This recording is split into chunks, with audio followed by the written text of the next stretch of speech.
pulled a former muscle in my leg and it was agonising, but I was so happy that I pulled a muscle getting out of a Koenigsegg.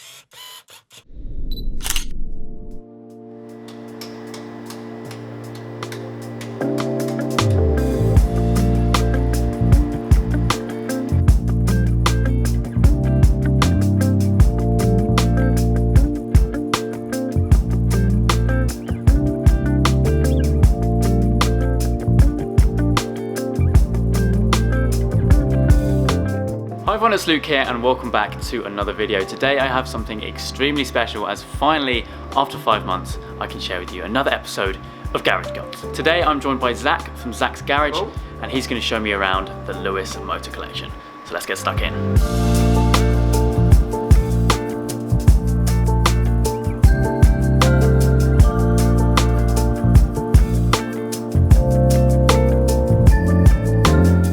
So this is our P400S Miura from the 70s.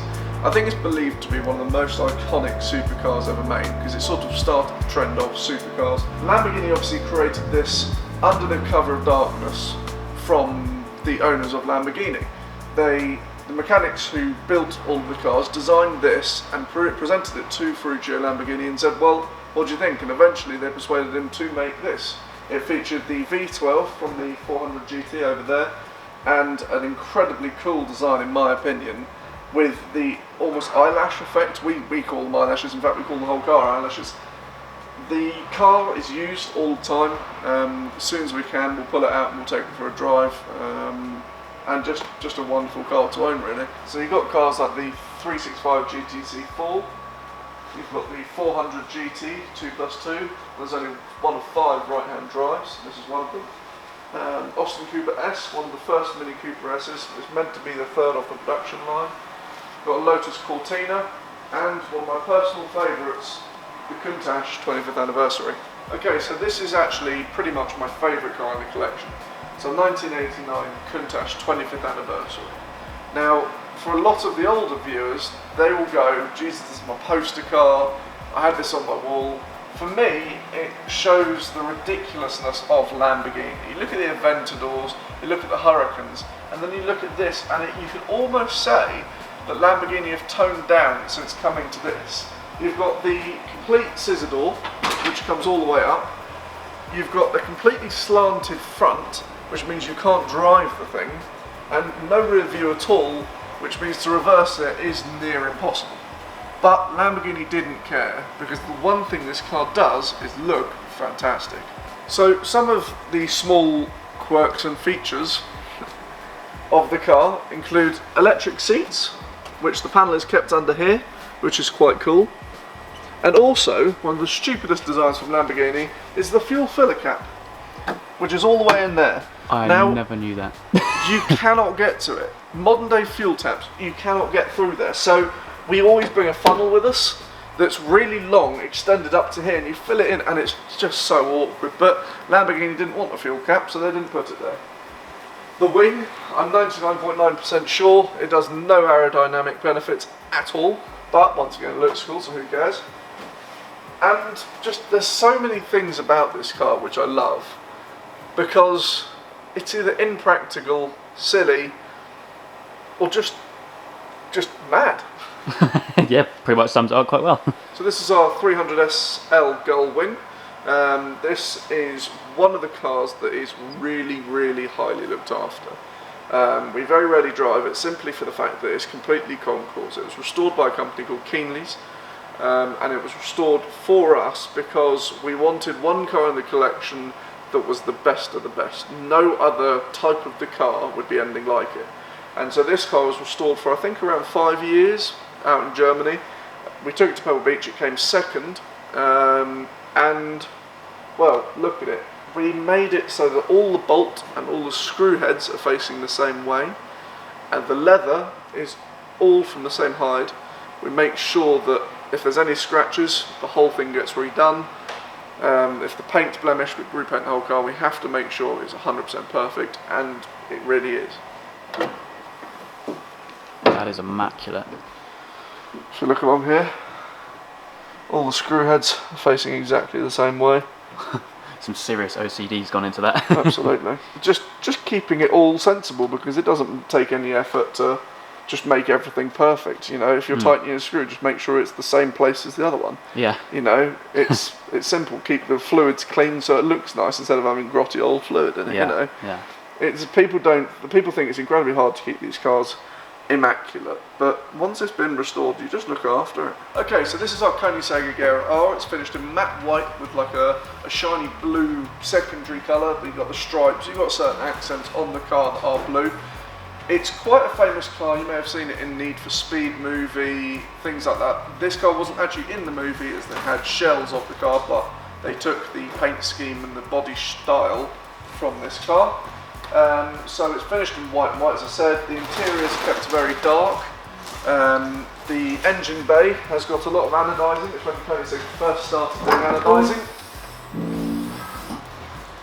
So you've got anodised gas struts, you've got blue accents in the wording, you've got wording back there, you've got blue anodised springs, and there's lots of details on this. I mean, I could go through for hours all the small details that Koenigsegg have done to it, but there is anodising all over it just to make it that little bit more special. The paddles, they're anodised in blue as well, and the exhaust anodised in black, and yeah, just so many small features on the car that just make it unique. Let's have a little peek inside. It's the first time I've actually had a proper look inside a Koenigsegg.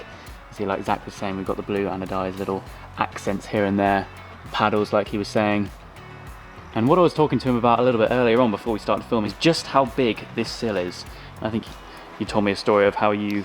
Oh, so yeah, when I first saw a Koenigsegg, it was at the Goodwood Festival of Speed, and getting out of it as the one-to-one, the blue carbon one-to-one, I pulled a form of muscle in my leg, and it was agonising, but I was so happy that I pulled a muscle getting out of a Koenigsegg. Just one of those stories. Yeah. I mean, there you go, there's a killer sill for you.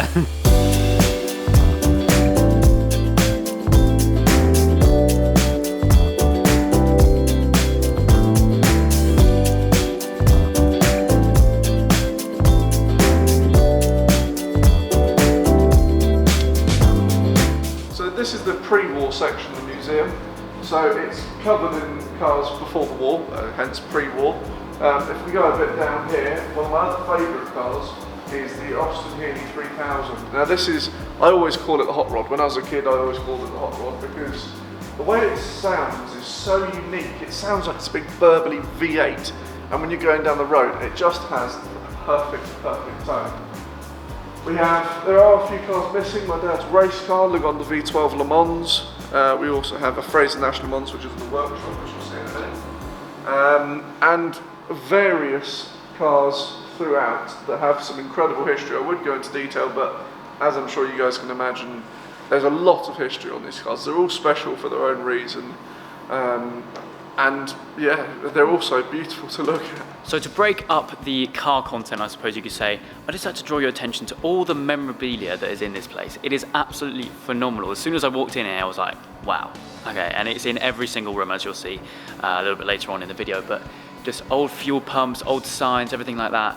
It's all here. And if anything, it makes it more special because you've got all these incredible cars of their different eras, and then you've got all this other memorabilia. It's just insane. This is probably one of the more historic pumps, so it's not something that's done nowadays. It's called a TO multiple. So here you can see it's a Shell, Pratt, BP, Redline, Power and Albion. This was how many gallons the fuel would be bought up when you turn, when you turn this. You crank that, all the fuel gets sucked into there. But if you see down here it says Albion, this little handle, when you move it, that would select power. That would select Pratt's fuel, which is, some of these companies don't exist anymore obviously. BP, obviously still running. And then you've got Shell. And then so you'd select the fuel, it would have lots of rods going to the tank in the ground. And then you would click it over to suction, where these have been tied down. But it would suck all the fuel into there. And then you'd turn that down to pump, lift this, and it was gravity fed. So you actually had to lift the pipe to get the fuel into the car, something very unique. Most of them are gravity fed. The later ones, so things after the war, were electronic, but yeah, this is just how it is. Okay, so Saucony motor oils. I don't really focus on signs either because I don't know too much about them. It's usually my dad who knows a lot about them. But Saucony Motor Oils was a small company who sold motor oil, and it stands for Standard Oil Company of New York. Now that probably means nothing to you guys, but if you dig a bit deeper, it went from Saucony. The people at Saucony went, the name's too long, so they changed it to Standard Oil Company, SOC. There are a few globes around here that are SOC globes, but they said the word SOC, it just sounds a little bit strange, so they changed it to Standard Oils, which was just so. But then they thought, actually no, that doesn't work, so how do you spell Standard Oil? E-S-S-O, and now that's Esso. No way. Yep, so Standard Oil Company of New York is actually Esso. No way, I never knew that. First sign. That's really cool. Esso. Well, there you go, you learn something every day. Absolutely.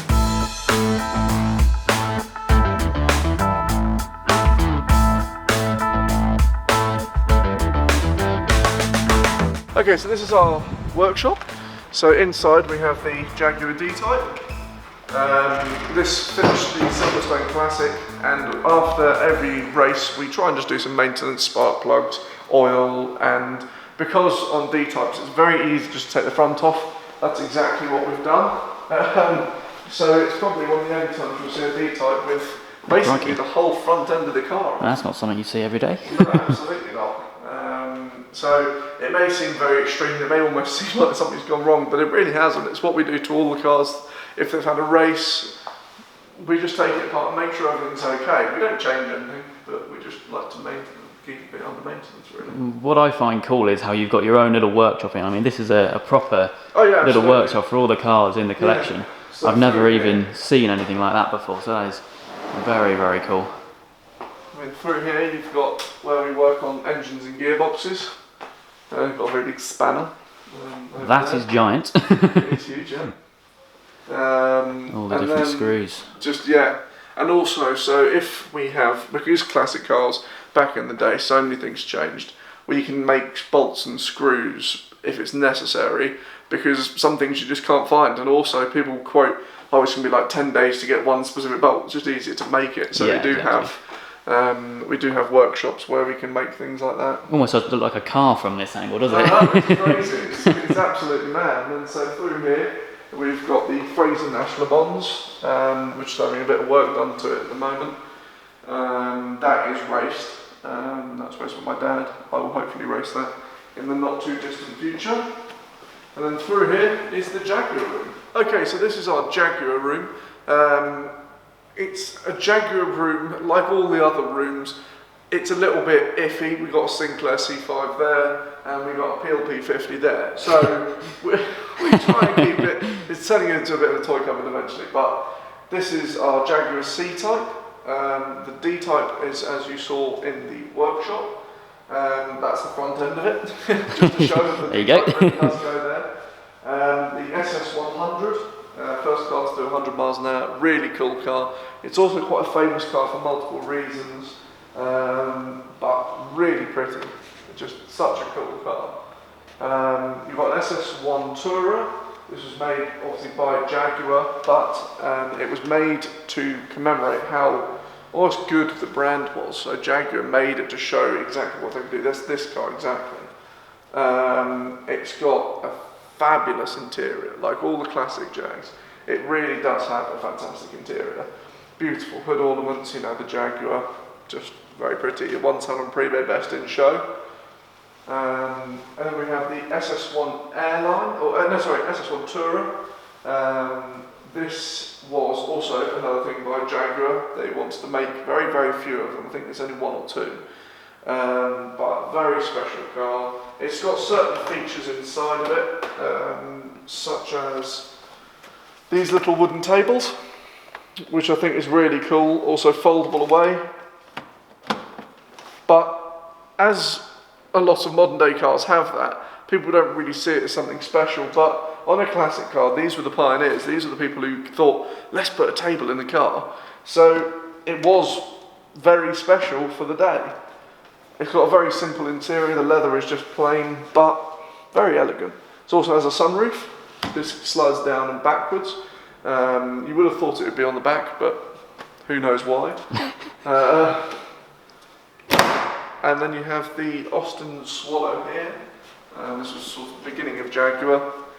Incredibly slow, as you would imagine. Hasn't got much space, got a big V8 in it. But does have 4 seats. I don't think you'd want to put 4 people in the car because I don't think it'd move. Yeah, it's something very unique.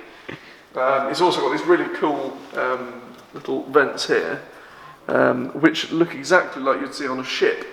Yeah, I was going to say that actually. It's peculiar, isn't it? But fair enough. If that's what they want to do, that's what they want to do.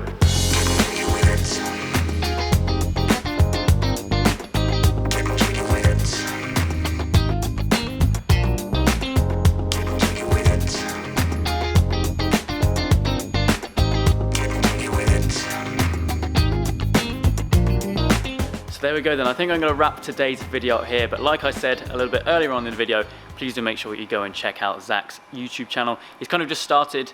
If you want to see more about this incredible collection, which I assure you is growing, then make sure you go check it out. I'll leave his link down in the description down below, as well as his Instagram account. You can follow him on there if you don't already. Anyway, I hope you guys have enjoyed this video. If you have, please do make sure you leave a like and make sure you subscribe for all the adventures still to come.